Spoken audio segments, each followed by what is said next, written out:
በስመ አብ ወወልድ ወመንፈስ ቅዱስ አሐዱ አምላክ። ሰላም ጤና ይሃበለይ ክቡራንን ክቡራትን ተኸታተልቲ መደባት ጽዮን ሚድያ ድሓን ደቐኒኻትኩም ኣምላኽ ቅዱሳን ክሳብ ዝዓለት እዚኣ ስለ ዘፅንሐና ይኽበር ይመስገን። ባር ሎም መዓልቲ ሓውና መምህር ኣብይ ሒዘልኩም ቀሪበ ኣለኹ። ብጽዮን ሚድያ ካብ ዝኽሰት እኳ ነዊሕ ግዜ ገይሩ ብድሕሪት ኮይኑ እዩ ዝሰርሕ ነይሩ። ሎም መዓልቲ ስለ ዝመፀ ኩላትና እንኳዕ ደሓን መፅኻ ንብሎ ይግባእ። መምህር እንኳዕ ደሓን መፅኻ። ቋድዓን ፀናኻ ዶክተር ቀሲስ ፍጹም ክብረት ይሃበለይ። ተቐኒልና መምህር መጋቢ ምስጢር መምህር ኣብይ እስቲ ቀጥታ ናብቲ ዝመፀናሉ ኣጀንዳና ክንኣቱ እሞ ኣብዚ ሰሙን እዚ ወይ ድማ ኣብዚ መዓልቲ እዚ ጀሚሩ ዝካየድ ጉባኤ ሓፈሻዊ ጉባኤ መንበረ ሰላም ኣሎ እሞ ቀፂሎም ዘለዉ መዓልትታት ድማ ጉባኤ ሲኖዶስ ክህልው እዩ። ስለዚ መንበረ ሰላማ ኣብ ምንታይ ብርክሎ ናበይ ክኸይድ ኢና እንደልዮ ዝብሉ ነጥብታት ዝጠቕለለ ሕቶታት ክነልዕል ኢና። ኩራን ኩራትን ተኸታተልቲ መደብና እውን ምስዞም ነጥብታትና እዚኣቶም መምህር ኣብይ ኣብዚኦም ዘለዎ ርእይቶ ክንሰምዕ ብድጋሚ ደጊመ ፃውዒተይ ክቐርብ ፈቱ እሞ መንበረ ሰላማ ዳግም ተመሊሱ ንባዕሉ ክኢሉ ህዝቡ ከመሓደር ኣብ ዝግበር ዝነበረ ዓብይ ምርብራብ ኣብ ቅድሚት ካብ ዝፅርሑ ሓደ ኢኻ መምህር ኣብይ። ኣብ ናይ ዓለም ለኸ ማሕበር ካህናት ኣብ ኣሜሪካ ማእኸሉ ገይሩ በዝሒ ኣገልግሎታትን ምስ ህዝባዊ ምንቅስቃሳትን ዘካየድ ዝነበረ እሞ መንበረ ሰላማ ዝደገፍካሉ ምክንያት እንታይ ነይሩ ብዝብል ሕቶ ክጅምር ማለተይ ሲ መንበረ ሰላማ ባዕሉ ክኢሉ ላዕለዋይ ቤተ ክህነት መንበረ ሰላማ ተጣየሹስ ክትርኢ ዝተመነኻሉ ምክንያት እንታይ ነይሩ ወይ ድማ ዝደገፍካሉ ምክንያት እንታይ ነይሩ መምህር ኣብይ? ግርም ደጊመ መስግን ኩልና ከም እንፈልጦ መንበረ ሰላማ ብዙ ኸዚ ሒዝዎ እኒኦ ቁመና ናብ ኣገልግሎት ካብ ዝወፍር ዕሸል ትካል እዩ። ናይ 2 ናይ 3 ዓመት ዕድመ ዘለዎ ትካል እዩ። ከምቲ ታሪካዊ ድሕረ ባይትኡ ግን ካብዚ ብላዕሊ ቅድም ኢሉ ተሃኒፁ ብትካላውነት ገስጊሱ ንህዝቢ ትግራይ መንፈሳውን ማሕበረሰባውን ረብሓታት ኣብ ምቕራብ ኮፍሪ ይግብኦ ነይሩ። ብታሪካዊ ስሕተታትና ተደናጉዩ ኣብዛ ቁርፂ እዋን ህዝቢ ትግራይ ንመሊእኻ ንምጥፋእ ተሓላሊፉ ኣብ ዝተዋሃበሉ እዋን ግን ህዝቢ ትግራይ መንፈሳዊ ጥራሕ ከይኮነስ ሰብኣዊ ክብርታት እውን ክዕቅብ ዝኽእል ካብ ጥፋእ ምድሓን ናይ ኖላዊነት ኣገልግሎት ክህቦ ዝኽእል ትካል ስለ ዘይነበሮ እቲ ዝነበረ ፀበባ ኣፋጢንዎ እዩ ምባል ይከኣል እዩ። ናይ መንበረ ሰላማ ምምስራት ዳግም ምምስራት ናብ ኣገልግሎት ምእታው ማለት እውን ቤተ ክርስቲያን ትግራይ በቲ ጥንታዊ ሰረት ታሪክ ዝስመ ዝፅዋዕ ላዕለዋይ ቤተ ክህነትን ቅዱስ ሲኖዶስን ሒዛ ጠጠው ኢላ ክትርከብ መንበረ ሰላማ ምግሃዱ ኣብ ልቡና ብዙሓት ሰባት ይነብር። ኣብ ምእመናን ኣብ ካህናት ኣብ ሓደ መምህራን ግን ብዕሊ ትካል ኮይኑ ተጋሂዱ ዝረኣናዮ እዚ ብትግራይ ዝበፅሐ ፀበባ መከራ ናይ ፅንተት ሓደጋ ካብ ዝፈጠሮም ሓደ ቆራፅ ውሳነታት ሓደ እዩ ማለት እዩ መንበረ ሰላማ። ስለዚ ኣነ መንበረ ሰላማ ኣክሱም ማእኸሉ ገይሩ ጠጠው ክብል እሞ መንፈሳዊ ክብርታት ህዝቢ ትግራይ ክዕቅብ ብመንፈሳዊ ሓላፍነት ኣቢሉ ድማ ህዝቢ ትግራይ ካብ ስጋውን መንፈሳውን ሓደጋ ክከላኸል ግስጋሰ ማሕበረሰብ ህዝቢ ትግራይ ክድግፍ ሓለዋ ክገብር ክሃንፅ ዝግብኦ ትካል ብዓይነይ ንክርኢ ከምቲ ዝገለጽካዮ ፈላማይ እዋን ካብ ዝተግዋየዩ ደቂ ቤተ ክርስቲያን ሓደ ማለት እዩ እሞ ንምንታይ እዚ ዕላማ ዝደጊፈዮ ነይረ ከዚ እውን በየናይ ኣንፈት ክኸይድ ከም ዝደልዩ ዝሕብረሉ ቁፅሪ ሓደ ህዝቢ ትግራይ መንፈሳዊ ትካል ኢሉ የኣምኖ የኽብሮ የገልግሎ يوفيولو يبركتولو زنبرة نا إثيوبيا سينودوس سلال الخدعو سلال الخحدو تكالا ينبرون تكال تزين يرود ما نزيولو هزبخا تكالي ختمنا يلو حدا زي تعبي رأسي تمنتاي زو تግራይ ንጽንተ ተሓላሊፉ ብውሽጣውን ገዳማውን ሓይልታት እንትጥቃዕ ገዳማት ኣብያተ ክርስቲያናት ትግራይ እንትምዝበራ ነታትና ኣሓትና መነኮሳያት ከይተረፋ እንትድፈራ እዚ ኩሉ ምጽዋቶ መከራ ኣብ ልዕሊ ህዝቢ ትግራይ እንትወድቕ ብህጊ ኣምላክ ዝብል ኣካል ብምጥፍኡ እምበኣር ንመንፈሳውነት ህዝቢ ትግራይ ንክርስቲያናዊ ድሕረ ባይታ ህዝቢ ትግራይ ዝምጥን ትካል የለን ማለት እዩ እቲ ሲኖዶስ ኢልና ተስፋ ንገብረሉ እንተነኣሰ ካብ ከምዚ ዓይነት ዓይነ መፍቲጦም ስነ መግጢጦም ዝመፁ ርኡያት ፀገማት ክከላኸል ይግብኦ ኢልካ እምነት ትሕድረሉ ትካል ሙሉ ብሙሉ ክድዓት ካብ ገጠሞ ናይ ባዕሉ መንፈሳዊ ክብርታት ዝዕቅበሉ ከምቲ ዝገለጽክዎ ድማ ካብ ሓደጋ ስጋዊ ይኹን መንፈሳዊ ናይ ኖላዊነት ስራሕ ዝስራሓሉ ትካል የድሊ ምንባሩ ባዕሉ ዘጋጠመና ክስተት ግልጽ ገይርዎ እዩ ናይ ሓደ ሰብ ርእቶ ናይ ክልተ ሰብ ርእቶ ወይ ናይ መጽናዕቲ ውፅኢት ኣይኮነን ብገሃድ ዝተረኣየ ነገር ስለ ዝኾነ እዩ ሓደ እዚ ቅድም እንትብል ግን ቀሲስ እንታይ ነይሩ መስለካ ኣነ ኣብ ኢትዮጵያ ቤተ ክርስቲያን ሙሉእ ትዕዝብቲ ነይሩኒ እዩ ምባል ክእል እየ እንተምንታይ ኣብ ዓደይ ኣካል ቤተ ክርስቲያን ኢትዮጵያ ብዝኾነ ብናይ ትግራይ ኣህጉረ ስብከት ድሓር እውን ናይ መቐለ ሃገረ ስብከት እናተገልገልኩ እናገልገልኩ እንዳተምሃርኩ እንዳተዓዘብኩ ብዙሕ ናይ ፍትሒ ናይ ሰናይ መምሕዳር ናይ ፅርየት ናይ መንፈሳውነት ናይ ብቕዓት ሕፅረታት እንዳተመልከትኩ ዓብየ ድሓር ድማ ብስራሕ ምክንያት ናብ ኣዲስ ኣበባ እንትኸይድ ሽዑ እቲ ቤተ ክርስቲያን ዝበሃል መዋቅር ከመይ ኢሉ ተመዝቢሩ ከም እተበልዐ ከመይ ኢሉ ፍጹም ከም መንፈሳውነት ተኣልዩ ሪኦ ከለኻ ካህናት ካብ ዝተፈላለያ ክፍላት ሃገር እናመፁ እናነብዑ ብቐፅሪ ቤተ ክርስቲያናት እኳ ተጸሊሎም ጉዳዮም ከየፈጽሙ እናተኸልኸሉ ጉዳይ ካህናት ኣብ ሰበር ችሎት እናጨናነቐ ብዙሕ ምስቲ መንፈሳዊ ቁመናት ኣብ ቤተ ክርስቲያን ዘይኸይድ ኣሰራርሓ ባህሊ ኮይኑ እቲ ቤተ ክህነት ይምልከት ነይረ በኣጋጣሚ ኮይኑ እቲ 4 ኪሎ 5 ኪሎ ዝበሃል ስለ ዝነበረት መንበርየይ ዝኾነ ኢለ ስርሐ ኢለ ኣብ ቤተ ክርስቲያን ያ ከመይ እያ ትኸውን ዘላ ዝብል ትዕዝብትታት የካይድ ነይረ ሙያዊ ትዕዝብቲ ማለት እዩ ድሕሪኡ ናብ ዝዓዲ ብልመፃሁ ናብ ዩናይትድ ስቴትስ ኣብ ናይ ኢትዮጵያ ቤተ ክርስቲያን ቅዱስ ሲኖዶስ ዝመሓደር ቤተ ክርስቲያን እየ ዘገልግል ነይረ በባድባራት እውን እናዞርኩን ናይ ስብከተ ወንጌል ኣገልግሎት ናይ መናእሰይ ህንፀት ከምኡ እውን ናይ ትካላዊ ህንፀት ናይ ሰበካ ጉባኤ ስልጠናታት ናይ መሪሕነት ይኹን ናይ ትልሚ ናይ ሒሳብ ኣትሓዛ ስልጠናታት እህብ ነይረ ማለት እዩ በዚ ገበርክዎ ሓፈሻዊ ምንቅስቃስ እቲ ኣብ ስልጠና ዓለም ምዃን ክውስኾ ዝግባእ ዝነበረ ረብሓ እውን ይረኣኽዎን እኳ ደኣስ ብዘረኝነት ብኽፍኣት ብጉጅላዊ ኣተሓሳስባ ብእሱ ኢኻ ትረኽቦ ተብደገ ዘሎ ኣሰራርሓ ካብቲ ኣብ ዓዲ ውሽጢ ዘሎ ብኸይዲ ድማ ከም ካልኦት ተጋሩ ካህናት ኣብ ልዕለይ እውን ብማሕበረ ቅዱሳን ብዘሳውሮ ናይ ኢትዮጵያ ጳጳሳት እውን ኮነ ኢሎም ብዝገበርዎ ብዙሕ ግፍዕ እውን ኣብ ልዕለይ እውን በፂሑኒ ስለዚ ካብ ውልቃዊ ተመክሮ እስካዕ ሓፈሻዊ ትዕዝብቲ ናይ ኢትዮጵያ ቤተ ክርስቲያን ከም ትካል እውን መሰረታዊ ክበሃል ዝኽእል ፀገም ከም ዘለዋ ንህዝቢ ትግራይ ድማ ነቲ መንፈሳውነቱን ታሪካዊ ክብርታቱን ዝምጥን ቁመና ከም ዘይብላ እናተረዳእኹ መፅእ ማለት እዩ ድሕሪኡ እቲ ፅንተት እታ ውሽጠይ ዝነበረ ፍርሒ በንቂሩ ውፅዎ ማለት እዩ ምክንያቱ ብትዕዝብትን ብስነ ፅሑፍን ብሓደ ሓደ ተመክሮን ዝኣከብካዮ ሓቂ ብሓደጋ መፅኡ ግልፂ ክኾነልካ እንተሎ ድሕሪኡ ተወሳኺ ፅንዓት እውን እየድልየካን ተወሳኺ ምርምር እየድልየካን እቲ ብገለገሊኡ ብስጋት ገለገሊኡ ብፍርሓት ገለገሊኡ ብስኽፍታ ሒዝካዮ ዝነበርካ ከንሰርን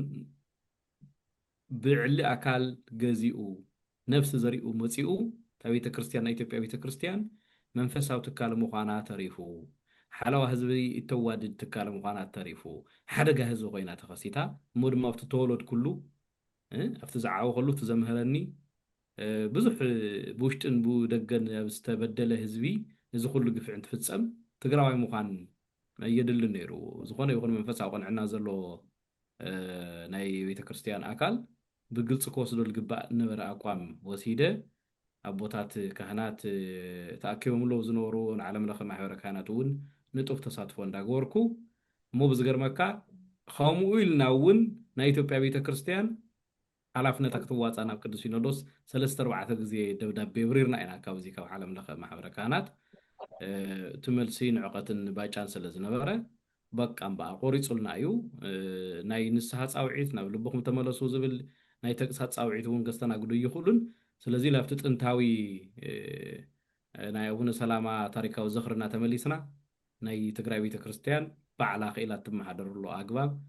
ክንኸይድ ኣለና ዝብል ኣቋም ንምውሳድን እቲ ኣቋም ንሱ ድማ ትካል ኮይኑ ንክረአ ሙያዊ ድጋፍ ምሃብ ወፊረ ነዊሕ ግዜ ሰሪሕሉ እየ ማለት እዩ እሞ እቲ ዘደገፈንን ዝከኣለኒ ከበርክት ዝገበረንን ምክንያት ሕዱርን እዋናውን ኢልካ ክልተ ክትመቕሎ ትኽእል ኢኻ ንነዊሕ ግዜ ዝፀንሐ ፖቴንሻል ከውዝ ኣሎ እቲ ኣብ ኣገልግሎት ይኹን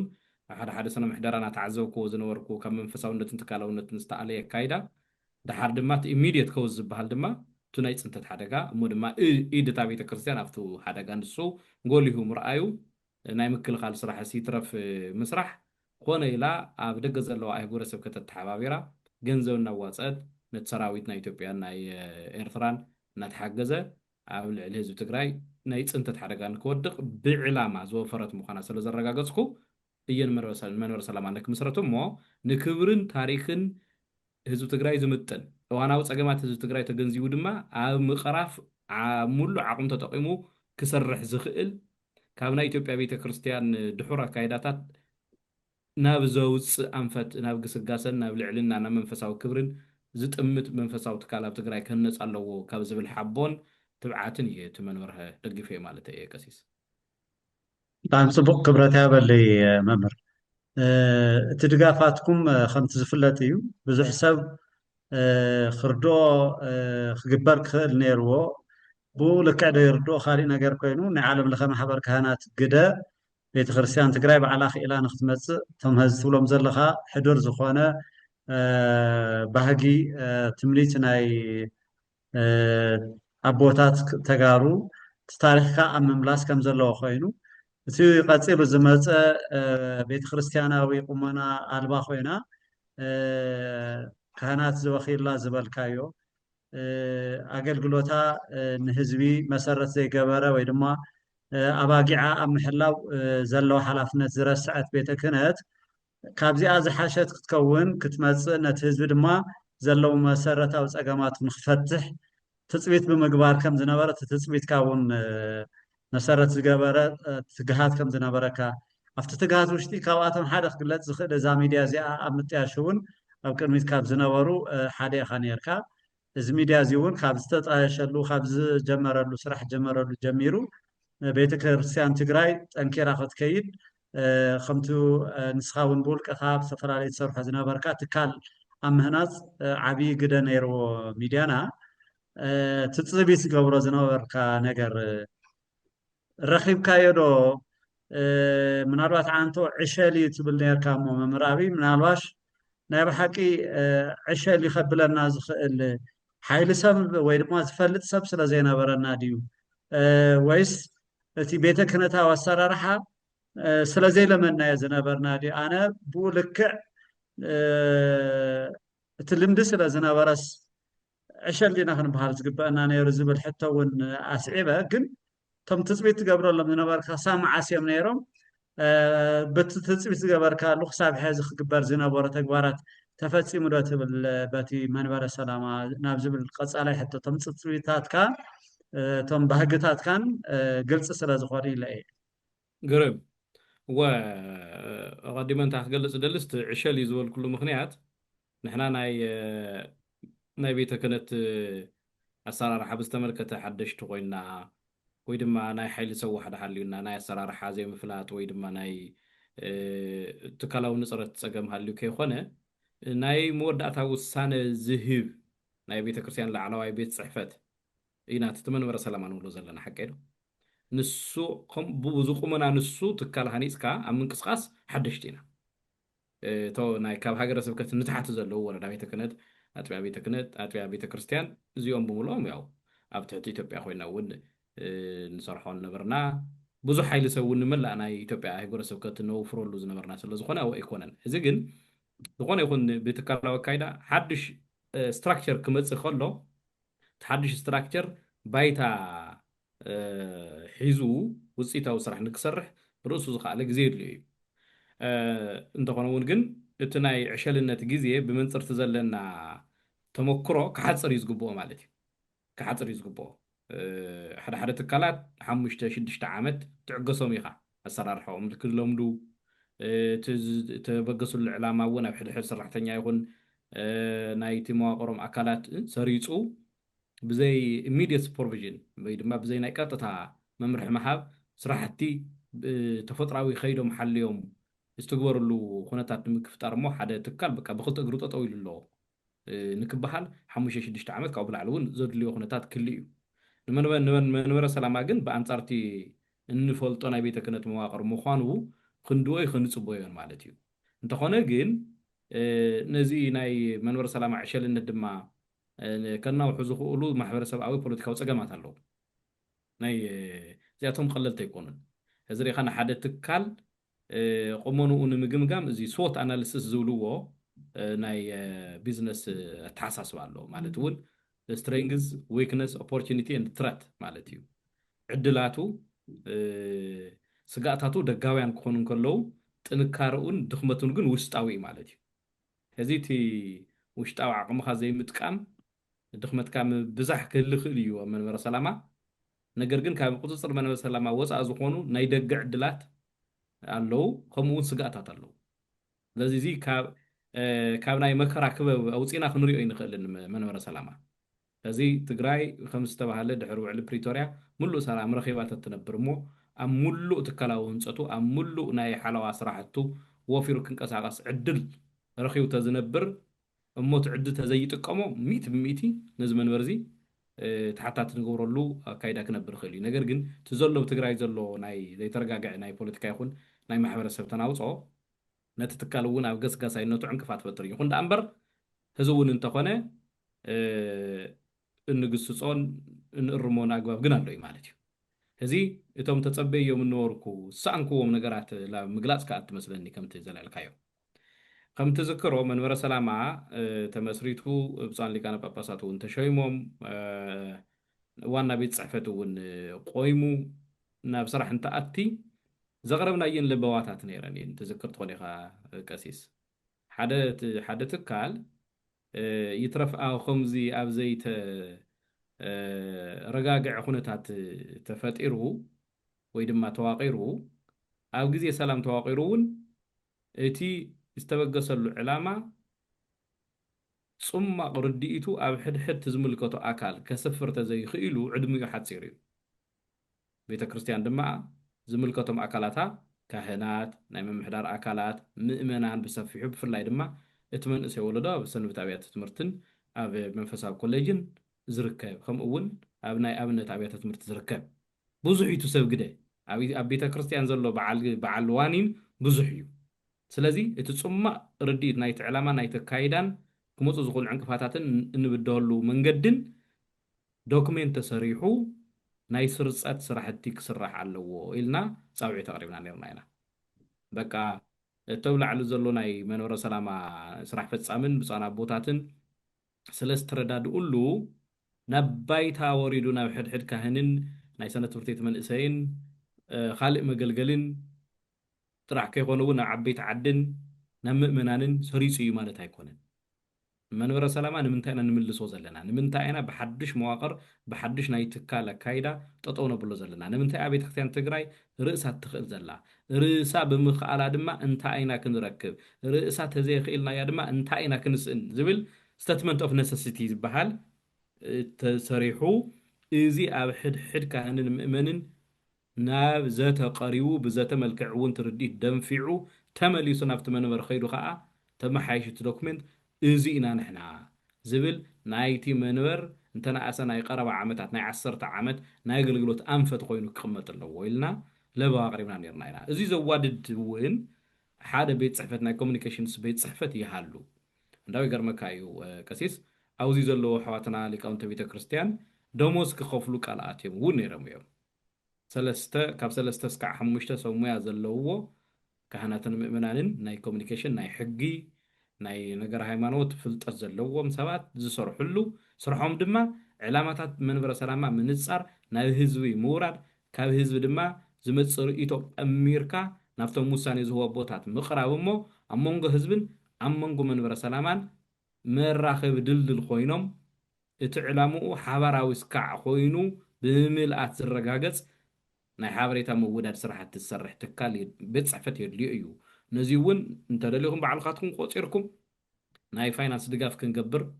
ተዘየለ ድማ ንሕና ቆፂርና ክነምፀልኩም ተደሊኹም መልሚልና እውን ዝብል ኣበርክቶታት እውን ቃል ተኣትዩ ነይሩ እዩ ማለት እዩ እዚ ረብሓ ይውዓለ ስለዚ መንበረ ሰላማ ተጸብዮ ዝነበርኩም እሞ ዝሰኣንክዎ ቁጥሪ ሓደ ብዛዕባ ኣድላይነትን ኣካይዳን መንበረ ሰላማ ናብ ሕድሕድ ኣጥብያ ደብሪ እስካዕ ዝወርድ መሓውሮ ሓልዩ ሰፊሕ ናይ ሓበራዊ ምርድዳእ ጎስጓስ ክገብር እዩ ኢለ ተጸብየ ነይረ እዚ ተገብረን ስለዘይተገብረ ድማ በብቦትኡ ሪኢኻ ዝተፈላለዩ ስኽፍታታት ዝተፈላለዩ ሕቶታት ዝተፈላለዩ ተቃውሞታት እውን እናማዕበሉ ይመፁ ኣለዉ እዮም ማለት እዩ ምክንያቱ ኣቀዲምካ ኮሚኒኬት ዘይጌርካ ንስኻ ዝተፈላለዩ ጉጉይ ርድኢታት ማለት እውን ፐርሰፕሽንስ ናማዕበሉ ክመፁ ባህርያዊ እዩ ነዚ እኮ እዮም ናይ ንግዲ ትካላት ቀሲስ በብሰሙኑ በብወርሑ ናይ ኣድቨርታይዝመንት ናይ ስርሖም ምፍላጥ ቪድዮታትን ገለታትን እናቀየሩ ኩሉ ግዜ ኣብ ህሊና እቲ ሰብ ዘለዎም ብፅሒት ኣስፊሖም ክቅፅሉ ዝደልዩ ማይንድ ሼር ዝበሃል ማለት እዩ ሓደ ኦርጋናይዜሽን ፐብሊክ ዘለዎ ማይንድ ሼር ከስፍሕ ዓቂው ድማ ክቅፅል ይግብኦ ይትረፍ መንፈሳዊ ትካል ንንግዲ ዝቆመ ትካል ኳስ ብዙሕ ገንዘብ ሰሊዑ ኣብ ህሊና ደቂ ሰባት ዘለዎ ብፅሒት ኣረጋጊፁ ክቀፅል ይደሊ እዩ ማለት እዩ ስለዚ ሓባራዊ ምርድዳእ ናይ ምህናፅ እቲ ተበገሰሉ ዕላማ ናይ ምስራፅ በብቦቱ ዝለዓሉ ሕቶታት ናይ ምምላስ እሞ እቲ ሓባራዊ ምርድዳእ ናይ ምስፋሕ ጎስጓስ ክገብር ወፍሪ ክገብር ተጸብየ ነይረ ኣይኮነን ሕዚ እውን እዛ ጥቆማ እዚኣ ኣይኣረገትን ሕዚ እውን እንዳውም ምስቲ ዘሎ ሓደ ሓደ ዘይ ዕጋበት ጎሊሃ እኳ ወፂኣ ኣላ ማለት እዩ ኣድላይነታ ጎሊሁ ወፂኡ ዳ እምበር ኣይኸሳምን ማለት እየ ካልኣይ ኣብ ቤተ ክርስቲያን መንፈሳዊ ዕላማ ኣሎ ኢልካ ንክትናገር ዘብቅዑ ፍትሕን ርትዕን እዮም ቀሲስ ሓወይ ቤተ ክርስቲያን ብዙሕ ሓይሊ ሰብ ቆፂራ ተገልግል ትካል እያ ይገርመካ እንዳው ብዝናይ ኢትዮጵያ ናይ ስራሕ ዕድል ደረጃ ካብ መንግስቲ ቀፂላ ብዙሕ ሓይሊ ሰብ ዝቆፀረት ትካል ናይ ኢትዮጵያ ቤተ ክርስቲያን እያ ነይራ ማለት እዩ ኣብ ትግራይ እውን ከምኡ ኢልና ክንናገር ንኽእል ኢና ብዙሓት ኣድባራት ገዳማት ኣለዋ ኣብ ትሕቲአን ዘገልግሉ ብዙሓት ሊቃውንትን ካህናትን ኣለው ስለዚ ናይ ስራሕ ዕድል ብምፍጣር ነቲ ኢኮኖሚ እውን ውዕለታ ኣተውዕለሉላ ማለት እዩ ኣብዚ ካይዳ እዚ ግን ርትዒ ማለት እውን ትካላዊ ስነ ስርዓት ሓልዩ ኣብ ልዕሊ ትካላውነት ድማ መንፈሳውነት እውን ተንፀባሪቕዎ ሕድሕድ ትግራዋይ በብዓቕሙ እናገልገለ ዓቕሙ እናተሃነፀ ጌጋታት እንትፍፅም እውን እናተኣረመ ናይ ኣገልግሎት ኣበርክቱ እናሰፍሐ ብኦቢሉ ድማ ግደታ ቤተ ክርስቲያን ኣብቲ ናይ ማሕበረሰብ ሂወት ዕዙዝ ኮይኑ እናወፀ ርኡይ እናኮነ ሰብ በአገልግሎት ቤተ ክርስቲያን ተመስገን እግዚአብሔር እናበለ መስግኑን እግዚአብሔር ንክህብ ተሳትፎ ናይቲ ማሕበረሰብ እውን ኣብታ ቤተ ክርስቲያን እናሰፍሐ ንክኸይድ ስለዚ እታ ቤተ ክርስቲያን ኣገዳስነታ እናተነፀረ ንክኸይድ ዘግብር ኣገልገልቲ ብፍትሕን ብርትዕን ሒዝካ ምቕፃል እዩ ነይሩ ማለት እዩ ጌጋታት እንትፍፀሙ እውን ግዜ ከይባኸንካ ፍትሒ መሓብ እርማት መሓብ ኣነ ብዚ ሰዓት እዚ ሓደ ትግራዋይ ከም ገለልካ ናይ ስራሕ ዕድል ትፈጥረሉ እምበር ካብ ስራሕ ተሰናብተሉ ግዜ እዩ ዝብል ርዲኢት የብለይን ቀሲስ ሓወይ ተምንታይ ትናብራ ትፀገም ድሕሪ ፅንተት ዘሎ ቁልውላብ እናቐፀልና ስለ ዘለና ኣብ ኣታሕዛ ካህናት ሓደሽቲ ስልጠናታት ክመፁ እዮም ናይ ስራሕ ለውጢ ክመፅ እዩ ካህናት ድማ ሓቂፍካ ደጊፍካ ብፍቅሪ ብርህራይ ክጥምቱ እዮም ዝብል ርዲኢት ነይሩኒ እዚ ተጓዲሉ ኣሎ ቁፅሮም ዘይነዓቁ ካህናት ይገርመካ ቀሲስ ንሕና ኣብቲ መንበረ ሰላማ እውን ከም ዝተሰማዕኒ ዘለና ስለ ዝመስሎም ብዝተፈላለየ መዳይ ይፅሕፉልና እዮም ማለት እዩ ከምዚ ኮይነ ተገፊዐ ዓመት ክልተ ዓመት ቆልዑ ሒዘ ላብ ስራሕ ኣይተመለስኩ እናተባሃለ ብዙሕ መረረት ይመፅ እዩ እዚ ብሓፂር እዋን ፍሉይ ጠመተ ገይሩ ክእርሞ ይግባእ ኣነ እዚ ይተፀበኹን ከምታ ዓንቶ ዝገለፅኩልካ ናይ ኣቅም ግንባታ ሚኒስቴር ናይ ፅንዓት ሰራሕተኛ ኮይነ ተቆፂረ ኣብ ኣዲስ ኣበባ 4 ኪሎ 5 ኪሎ ብነበሩ ኩሉ እዋን ብዙሓት ካህናት እናነብዑ ጀህራ ከይመስል እምበር ይገርመካ እታ መብዛሕትኣ ደሞዘይስ ንዓዓቶም ብምሕጋዝ እውን እያ ትውዳእ ነይራ ማለት እዩ ቦታት መነኮሳት ተይተረፉ كقول دم حسنا زلوا قساوست مرغيتاتات ممهران ناي امنت ممهران እዚህ በትግራይ እንድሕል ድገምሎ ኮይኑ ቅሪኻ ኣለኻ እንታይ ናዳ ፍልያ ጌርና ፍትሕን ርትዕን ይቅርታን ክስፋፍሓሎ ካብ ኩሉ ቀሲስ ካህን ኮይኑ ዝተፈላለዩ መዳይ ክጋገ ይኽእል እዩ ናይ ስራሕ ጥፋት ክፍጽም ይኽእል እዩ ነገር ግን ነቲ ካህን ክህነቱ እስካዕ ብቀኖና ዘይራኸሰ ሓቂፍካ ደጊፍካ ጌጋታቱና ኣረምካ ድሕሪኡ ዘሎ ቤተሰብና ጥመትካ 4-5 ህፃናት ሒዙ እዩ ብዙ መማረፀ ዘይብሉ ግዜ እዚ ብርህራሄ ሓይሊ ሰብ ክምሕደሮ ቤተክርስትያን ኮ ፋብሪካ አይኮነትን ሰብ ፕሮዳክቲቪቲው ጥራሕ ትዕቅኖ ከም ትፈልጦ ቀሲስ ኣብ ስራሕ ቦታ ሰብ ብመፍራያይነቱ ጥራሕ ንዓቀን ካኻ ደሞዝ ትወስኸሉ ዘየፍር እንተኮይኑ ተወግዶ ምክንያቱ ኣብቱ ፋብሪካ ንሱ ዘለካ ብሕታዊ ሞቲቭ ትርፊ ቤተክርስትያን ግን ህንፀት እያ ምሕቋፍ ሕብረተሰብካ ምክብኻብ እዩ ናይ ክህነት ኣገልግሎት ድማ በየናይና ፕሮዳክቲቪቲ ሬት ኢኻ ክትዕቅኖ መንፈሳዊ ስለ ዝኾነ ስለዚ ርህራሄ ይቅርታ ኣብዚ ዓመት እዚ ኣነ ክርኢ ከዝውን እደሊ እየ ኣብዚ ዝሓለፈ 2-3 ዓመት ዝነበረኒ ናይ መንበረ ሰላማ ጎዲሉ እየ ተመልክተ እዩ ስለዚ ኣታሕዚ ሓይሊ ሰብ እየ ዝዛረብ ዘለኹ ዓንቶታ ያልዕለ ነይረ ኣብ ስርፀት ዕላማ ኣይተሰርሐን ኣብ ኣታሕዚ ሓይሊ ሰብ ኣይተሰርሐን ከምኡ ድማ ትትካል እውን ከም ትካል ጎሊሁ ዝወፀሉ ኣገባባት ዛጊድ 4-5 ተወሰኽቲ ሓደሽቲ ኣብያተ ፅሕፈታት ንኣብነት መፅሓፍትና ናብ ትግርኛ ቋንቋ ዘተርጉም ፍሉይ ቤት ፅሕፈት የድልየና ነይሩ ስብከትናን መዝሙርናን ካልእ ናይ ሰነ ትምህርቲ ቤት ኣገልግሎት ናብቲ ንሕና ንደልዩ ኣግባብን ስነ ስርዓትን ክመልስ መንእሰያት ሰነ ትምህርቲ ቤት ፍሉይ ስልጠናታት ዝህብ ሓደ ግዝያዊ እውን እንተኾነ ፍሉይ ቤት ፅሕፈት የድልየና ነይሩ ቀሲስ ሓወይ ምስ ዓቕሚ ህንፀት ተተሓሒዙ ማለት እየ ምስ ዘሎ ናይ ደንገርገር ኣብ ምፅራይ ብዙሕ ስራሕቲ ክሰርሑ ዝኽእሉ ናይ ሕትመት ናይ ሚድያ ናይ ስልጠና ናይ ትምህርቲ ናይ ዓቕሚ ህንፀት ወፍርታት እየተፀበየ ነይረ 2-3 ዓመት እዚ ግን እዚኣቶም ጨና የብሎምን ኣይረኣናዮምን ካብ ቆፂሉ መንበረ ሰላማ ኣብቲ ማሕበረሰብ ኣው ፀገም ክህልዎ ዝኽእል ናይ ምእራምን ናይ ምግሳፅን ሚና ብነዊሕ ተፀበየ ነይረ ጽቡቃት ግስጋሰታት ነይሮም ኣብቲ ናይ መጀመርያ ናይ ትግራይ ናይ ፖለቲካ ቀውሲ ቀሲስ ከም ትዝክሮ ጽቡቃት ሙከራታት ነይሮም ክቅፅሉ እዩ ዘለዎም ካብ መንግስቲ ትግራይ ብላዕሊ ካብ ፖለቲካ ውድባት ትግራይ ብላዕሊ ካብ ሚድያታት ትግራይ ብላዕሊ ካብ ናይ ሲቪል ማሕበራት ብላዕሊ ስጋውን መንፈሳውን ሓደራ ዘለዎ ትካል ኣብ ልዕሊ ህዝቢ ትግራይ መንበረ ሰላማ እዩ ስለዚ ህዝቢ ትግራይ ሕውነቱ ተሓልዩ ሓድነቱ ተዓቂው ከይብደል ግፍዕ ከይፍጸሞ ሓድነቱ ከይበትኽ ናብ ገጠር እናዘረውን እንተኾነ በብቦትኡ በብከተምኡ እናኸደ ምስ ህዝቢ ዋዕላታት እናገበረ መንፈሳዊ ጉባኤታት እናገበረ ምስ ዓበይቲ ዓዲ ምክክር እናገበረ እቲ ዘሎ ማሕበረሰባዊ ተናውፆ እውን ምትህድዳእ ናይ ኣቦነት ብፅሒቱ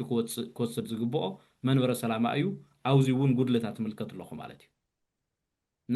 እንዳውሪእኻ እንተኾን ካብቲ ማሕበራዊ ሚድያ ዝንቀሳቐሱ እውን ማሕበረሰብ መንፈሳዊነትካ ከኣምነካ እንተኮይኑ ኣብቲ ዕለታዊ መነባብሮኡ ግደ ክህልወካ ከሎ እዩ يأمنك كسب صوت عسين لوتو دخاني بالداويت سنة نجر كتجورو تلقى أيو أبونت كايخون منفساونت كا كأمنو زغلس أبعلتها منو ورنت سيرك أبونت كايخون منفساونت كا أي خورون مالتي أفتو ولده بزح كفتات له نبوتات كعك بخامت صراف مورد مسرت أو كبرتات كمتفع الله تنصر صورة زفترة خون خليو جن في قصة يجبو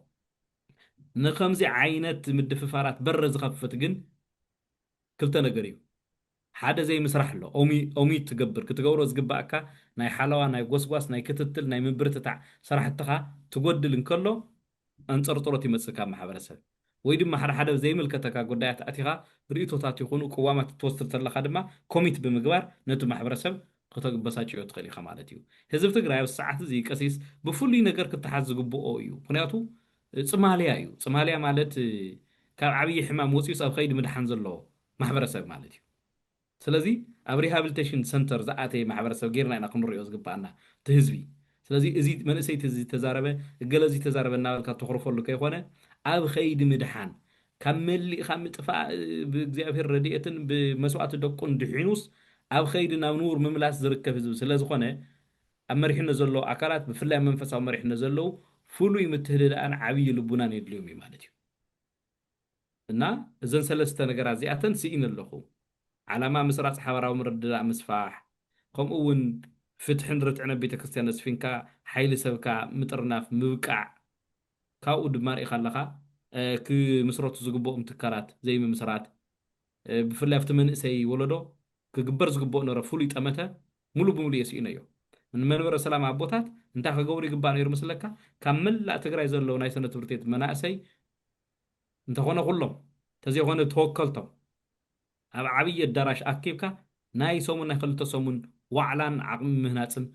ክገብሩ ይግብኦም ነይሩ ካብቲ መንእሰይ ወለዶ ሕቶታት ክምልሱ ይግብኦም ነይሩ ማለት እዩ ስለዚ ህዚ እውን ግዜ ዘይህብ ጠለበይ ምስ መንእሰይ ምስቲ ካህን ምስቲ ሙሉእ ማሕበረ ቤተ ክርስቲያን ዘሎ ረኽቢ ዳግማይ ተፈቲሹ ሓበራዊ ምርድዳእ ናይ ምስፋሕ ስራሕቲ ክስራሕ ኣለዎ ባህላ እየ ቀሲስ ብጣዕሚ ፅቡቅ መምህር እቶም ዘለዓልካዮ መሰረታዊ ነጥብታት እዮም ሕቶይ ከቐፅል መወዳእታ እንታይ ይገበር ትብል ክትምለሳ ኢኻ ሕዚ እውን መሊእና ተስፋ ከይቆረፅና ካሊእ ተስፋ ምቁራፅ ጀሚሩ ዘሎ እውን ተስፍኡ ዝልምልመሉ ስራሕቲ እንታይ ክስራሕ ኣለዎ ናብ ዝብል ቅድሚ ምምፃና ግን እዚኦም ሕዚ ዘለዓልካዮም ነጥብታት ዓላማኻ ነፂርካስ ንካልኦት ክተስርፅ ምስራሕ ፍትሒ ርትዒ ብታ ዘላትካ ዓቕምኻ ምንጋስ ከምኡ እውን ህንፀት ዓቕሚ ከምቲ ዝበልካዮ ዘሎ ዓቕሚ ክህነፅ ዘለዎ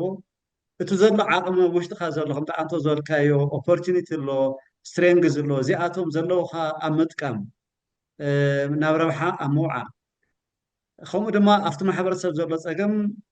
ፀገምቲ ማሕበረሰብ ክትፈትሕ እያ መቸም ቤተ ክርስቲያን በዓላት ክኣለልና ዝበልና እምበር ፀገምና እንድሕር ክትፈትሕ ዘይትኽእል ሞ ድማ ኣብቲ ፀገም እውን ድሕር ሓደ ግዜ ከምቲ ንብሎ ዘለና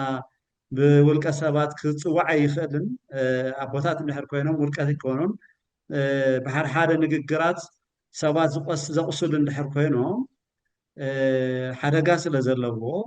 ካብቲ ዝነበረ እውን ዝሓሸ ንክትብል ንክትግምግመሉ እውን ይከብደካ ስለ ዝኾነ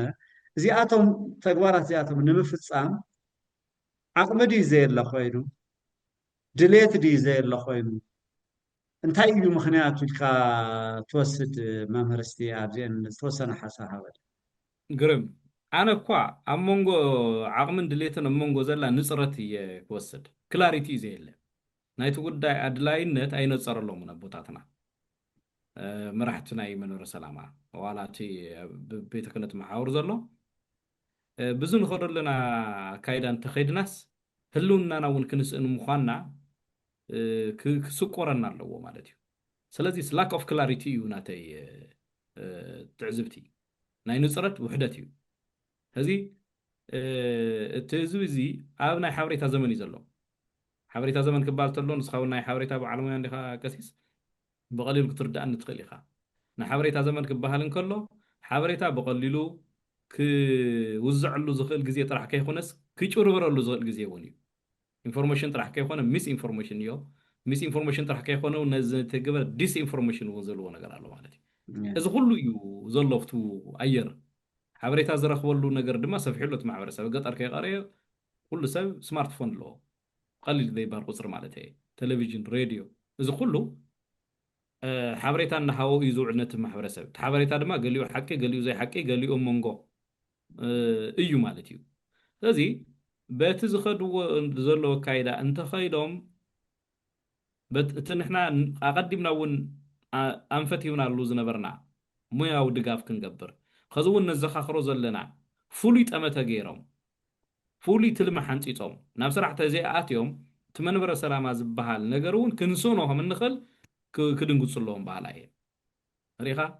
ፈራሕ ምዃን ፅቡቅ እዩ ሓደ ግዜ ቀሲስ ተጠንቂቕካ ክትሕዞም ነገራት ይገብረካ እዩ ኣበይ ከይበፅሕ ዝበሃል ነገር የለን እንተነኣሰ ትትካል እኳ ከም ትካል ተቐፂሉ ካብ ህብረተሰብ ክረኽቦ ዝግባእ ኣኽብሮትን ተደማፅነትን ተስኢኑ ንውሕዳት ሰባት ደሞዝ እናኸፈልካ ምቕፃል እንታይ ረብሓ ሃልይዎ ሪኢኻ ኣለኻ ሓደ ዓብዪ ነገር ኣለዉ እዚ ከስምረሉ ዝደሊ ሓደ ሰባት እዙይ ንዙይ ደኣ ምስ ኢትዮጵያ ዘይሐሸና كلو تسمع تخوني كسيس well this is wrong comparison لك أو إثيوبيا خمزو بتوم غسينا يوم نلو من زلنا أمن برا سلامة سنة من محدار يودل الله فتحرتي يودل الله نافذ موراد يلن حوارا ومرد دا مسفح يلن ممن أنكا مكن خان يلن عقم من مهنات يلن نابلنا نزخ آخر زلنا زيوم مو إثيوبيا كو قديدو مخاطقن يوم كسيس سلا زنافق تكالي يقونن من برا سلامة انت حاميقو سامنا إثيوبيا يكخول خالي كاو بلعلي يخيلي نمود أتحمق ناي منبر سلامة ناي تبقى سينودوس مخاني كوان أنت منتاي ببعمتو بمليونات مؤمنان زمن تقل ببعمتو أمايت كهنات زبوخيلو ببعمتو مليونات جنزب زمزبر هزوي خم حدا منفسها وتكال زي ملكتو ناي منقستي حشكرن تختالين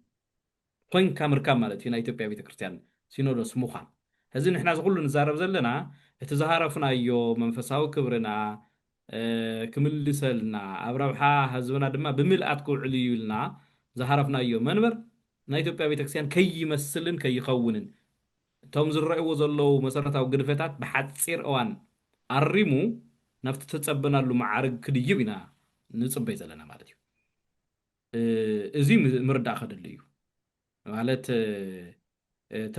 ናብ ኢትዮጵያ ዘይን ከደብል ዘህርፍ ነገር ይውሉ እንኳ ደኣ ግን ናይ ኢትዮጵያ ቤተክርስቲያን ሕማቅ እያሞ መንበረ ሰላማ ድላዩ ይኹን ኢልካውን ዝድቀሰሎ ይኮነን ካብ ክልተ ሕማቃት ናይ ምምራፅ ነገር ህብረተሰብ ተስፋ ከቁርፅ ካብ ሃይማኖት ይወፅእ ወለዶ ስለዚ ብታ ሃይማኖት ኣቢልካ ክዕቀብ ተደልዩ ዝነበረ ክብርን ረብሓን ህብረተሰብ ንኸስር ኣለና ማለት እዩ ስለዚ ኩሉ ግዜ ሓደ ትካል ተዓዊቱ ድዮ ይተዓወተን كتمزنو تخلكو بزقمطم شتوتاتي بزقمطم علاماتاتي خاطلكو انتاي قميطو نيرو اساخعوم ده يساخعو مني امنت خزمن ور سلاما اب تግራይ ነዳጅ ዘይውፅኢልካ ከተሓምዮ ይትኽእል ምክንያቱ ዕላማው ይኮነ ኣብ ትግራይ ግን ስርቅን ሌብነትን ዓመፅን ዝርፍያን እንተበዚሑ ስራሕ ይሰርሕልን ኣሎ ማለት እዩ ኣብ ትግራይ ግን ማሕበረሰባዊ ተናውጾ እንድሕብዝ ንሪኦ ዘለና ዝቕፅል ኮይኑ ስራሕ ይሰርሕ ዘሎ ማለት እዩ ኣብ ትግራይ ግን ከዝውን ካህናት ይበኽዩ እንተሃልዮም ስራሕ ይሰርሕን ዘሎ ማለት እዩ ኣብ ትግራይ ግን ትመንእሰይ ወለዶን ተመቦታት ካህናትን እንድሕተፈላለዮም ስራሕ ይሰርሕና ኣሎ ማለት እዩ ስለዚ ንዕቅኖ ብዕላማታቱ ኢና ንዕቅኖ ስለዚ ብዙ መንፅር እዚ ኢና ክንሪኦ ዝብል ጠመተ እዩ ዘለኒ ፅቡቅ እሞ ናይ ድሌት ፀገም እውን እንተዘይኮይኑ ናይ ዓቕሚ ምንኣስ እውን እንተዘይኮይኑ መን የነፅረላቶም ከምቲ ዝበልናዮ ድማ ናይ ምድምማፅ ፀገማት እውን እንድሕር ኣልዮምና ኮይኖም ከምቲ ንብሎ ከምቲ ሕዚ እናበልካ ዝፀናሕካ መምህር እቲ ሓበሬታ ሎሚ ናብ ኩሉ ዝበፅሕ ዘሎ እኳ ደኣስ ከምቶም ዝበልካዮም ትክክለኛ ፅሬት ዘለዎ ሓበሬታ ድዩ ኢልካ ሕማቅ ካብቲ ሓቂ ካብቲ ዝሓቂ ዘይኮነ ናይ ምፍላይ ስራሕ እዩ ንእሽተይ ሸኽሚ ዝውስኽ ዘሎ እምበር ናይ ሓበሬታ ፀገም ዘለዎም ቦታት እውን ኣለውና ንብል መብዛሕትኦም ኣይርእይዎን ዘለው እቲ ድሌትን እቲ ባህግን እቲ ጠለብ ወይ ከዓ እቲ ድሌት እቲ ዝሓቶ ዘሎ ትሕቶ ምእመን እውን ዝብል ርድኢት ኣነ የብለይ እንታይ መፍትሒ እዩ እንትብል መምህር እንታይ ከመይ ጌርና ኢና ዳ ተንፅረት ክንፈጥሮ ዝግባኣና እቶም ኣቦታትና ዘንፅረት እዚ ውሳኔ ውሃውቲ ንሳቶም እንዲኦም ዝንፅረት እዚ ጨቢጦም ናብቲ ናይ እርማት ኣንፈት ከምርሑ ዝኽእሉ እንተልካኒ ወል ትወቀሳ ካብ ብዙሕ ኣንፈት እንዲ ዝመፆም ዘሎ ህላውኦም ካብ ዘይደሊ እቲ መንበረ ሰላማ ካብ ዘይደልዩ ብናይ ኢትዮጵያ ቤተ ክርስቲያን ፍሉይ ተልእኮ ካብ ዝተዋሃቦም ብዝተፈላለዩ ማሕበራት ፍሉይ ተልእኮ ካብ ዝተዋሃቦም መዓልታዊ ስሞም እናተፃርፈ ይውዕሉሎ እዩ ንሕና ግን ደቆም ኢና ንሶም ትማል ዝሰራሕና እቲ መንበር ክቕፅል እንደልዮ እቲ መንበር ክፍጠር እውን ዝሰራሕና ብዝተፈላለየ መዳይ እውን ብዛዕባ እቲ ንዛረቦ ዘለናስ ሞያ ዘለና ደቀ መዛሙርት ኢና ደቆም ኢና ስለዚ እቲ ንፅረት ድማ ንዓና ብምስማዕ እዮም ከጥርይዎ ቀሲስ ንዓና ንኸማና ዝበሉን ኣብቲ ዙሪኦም ዘለዉ ሰብ ሞያ ኣብ ደገ ዘለና ደቂ ቤተ ክርስቲያን ኣብ ደገ ዘሎ ማሕበረ ካህናት ትዛረብ ዘሎ ወዲ ቤተ ክርስቲያን ምድማፅ ምኽኣል ግዴታ ኣለዎም መሪሕነት እኮ ማለት ስኻ መምርሕና ሃብካ ካልኦት ናፈፀሙ ምኻድ ማለት ኣይኮነን حد زقرم كواليتي لو مريحنا تكاسيس leading by being led يبهال إن تمرح خاص ممرح تاي مالتي زي حسابات أنفتات رئيتوتات مصنعتات كبدك كاب تحتوي محاور تقبل قدم ساعة موسي خدمات تمليس كتفصام نكون ممرح توردر زي leading by being led يبهال مالتي هذا بوتاتنا زي زد اليوم أبوتاتنا كل نجار نخبره منفساونتهم ينبر ناي كل فلتات سمو يوم يلنا ونكو أيقوننا نبوتات نلو بزح مويا زلوهم بوتات يوم زلونا لعلتهم مويا ግን መንፈሳውነቶም ይዝኽበር ስዩ ኸ ይዘድልየና ተኻሊእ ስራሕቲ ኣነ ንስኻን ከማ ዝበሉን ደቂ ቤተ ክርስቲያን ክንሰርሖ ንኽእል እዩ ስለዚ ኣብ ኢዶም ዘሎ ሃፍቲ ይጠቐምሉ ከምዚ ናይቲ መንበረ ሰላማ ህላወ እንደሊ ደቂ ቤተ ክርስቲያን እውን ብግልጽ ትንናገሮም ተለና ሲንሴር ምዃኑ ናይ ማን ወቀሳ ምዃኑ ተቐቢሎም ሓንጎፍ ኢሎም ክወስድዎ ይግባእ ንፅረት ካብ ምትእምማን እዩ ዝውለድ ኢለየ መን እዩ እንታይ ዝብለኒ ዘሎ دلاي حماق يدي دلاي يطبق أيو إلكا كاو حاوكا كو تقصاص يكون تصرفوا ونتقبل يخا وقصاونا له قص تعيز بهال قص تسألني بصرك وتزالفني بمهرات النبلنا ريخونا أنا معلتا ونتصلي أول نحنا تتكالنا دليو إنا عملو راب حازب تقرأي كوعل ندليو إنا زرعي وزلو زملتو دحر زولم زلو كاب قصقاسن بسرون رؤيات جيجاتاتن أريمو أو حتى إيران نابتي هزب تقرأي زقبؤو منفساو تكالنت حاف كبلينا ندل مالتي لذي زي مفتحي أوزي متأممان حيل سبخا مأكاب انتاي كنقبر تدلينا إلو مخرمت إياق نزي زخون علم لخاو كوميتي مسيا أو حتى إيران تن فولي وقال احتاز لين تساقامات ايدنتفاي تغيرن تلقي من وسيئن نعوو أدرس زقبر ويدما ملس زهب سقمت موساد همزي أنت غيرنا أبزن زمس أزلوا أسكاب سلسة سكع شدش تعوارح كسيس زين نجارازي أنت زي تفتسيمن دحريقو ما بحدا جاينا نقول مالتي دحريقو زمعوا البوليتيكا معلوون ينفولتون ريخا أبتحت حركة بوليتيكا وقوسي زين برزلو زمن مرزي تموتشي وسلام أورها يكون أنت مسريتو أورها وسلام يكون نزقط صدرلو أما كرا أفتر عيو سلازي دحر شدش توار حفتو بظروف تمبرع أفريقيا أنت عينت ملك عقلصني في الترون يفلتن أبتحت من مقولنا أنت عينت حركة وردنا تمنبر جنشبيتنا خن حزون نخل تناسب علامون بكايدون حوارا ومرددا كهنات منان كابل على السكات حتسلو بفلا يتمنس يولدون تشبيتي من إسي زي حسكا قد صالنا تيلنا أو زعدن تايولو وكاسيس سبع حيلاتنا دامبر شما قلت طرح زي سعمو بيت كريستيان داينج تشيرش يمزولو موات بيت كريستيان انت من تاي تم أرقاويان نفتع زي ترفع عالم بالتصوعو بيت كريستيان وراسي يقولون سلازي ناي حدا بيت كريستيان عوتنت ملكعي اتمن اسي مسبوتاتو زلو قربتيو اتمن اسي نبوتاتو زلو املخاقتا خمي يقبلهم خمي يخبرهم نساتهم خمس تمن اسي خمي يصرحو ريخابت بتقراي يخونو ኢትዮጵያ 700ታዊ ቲ بزح حزب من اسي خمس ዝኾነ ገለ صنعታት يملاخوتيو سلازي عبي قطر ኢኻ ክትስእል ማለት እዩ ስለዚ ቦታትና ካብ ዝኾነ ይኹን ግዜ ብላዕሊ ጽሙና ወሲዶም ኣዳሚጾም ኣብ ውሽጢ ይኹን ኣብ ደገን ዘለና ደቆም ኣዳሚጾም ህጹጽ ዝበሃል ናይ መፍትሒ ኣንፈት ከቕምጡ ኣለዎም ባህላየ بتاعم صبو كبرت يا بلي ممر من الباش نمز عزمهم قبرة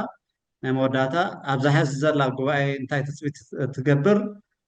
نموداتا تحلف ملختون انتلي محلاليفنا أنا زا مدبنا زي أنا زا زمامو دحرتها قواي دما تمليسنا تاي وسانة توسين النيو زبل حدا مدب كنسرح تصفى قبر كاوهم دحارون زلا أملاخ تصفى ودو ملسنا ونممس أخذ لنا يخوني لأمن حزونمو እስቲ ናይ መወዳእታታ ዝነርዓልና ያ ነጥቢ ኣብዛ ጉባኤ እዚኣ እንታይ ንፅበ ካብኣ ኸ ድማ ቀፂላ ዘላ ተሕልፋ ናይ መወዳእታ መልእኽቲ ድያ ትካየቐን እያ ግሩም ቀሲስ ከም መሰጋገሪ ኣነ ቤተ ክርስቲያን ኣብ ሓደ ማሕበረሰብ ምልክት ጥዕና ወይ ምልክት ዕንወቲ ኮይና እየ ዝሪኣ እታ ቤተ ክርስቲያን ተዓርያ ህብረተሰብና ምዕራይ ዕድሉ ዝሰፍሐ እዩ ቤተ ክርስቲያን እንተዘይዓርያ ድማ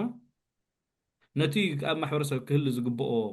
ሞራል ናይ ሞራል ስታንዳርድ ናይ ስነ ምግባር ኣንፈት ሓለዋ ዘይብሉ በዓል ቤት እውን ዘይብሉ ስለ ዝተርፍ ሓደጋ እዩ ማለት እዩ ብዙ ያነ ከዓ ዝያዳ ዝግደሰሉ ይገርመካ እሞ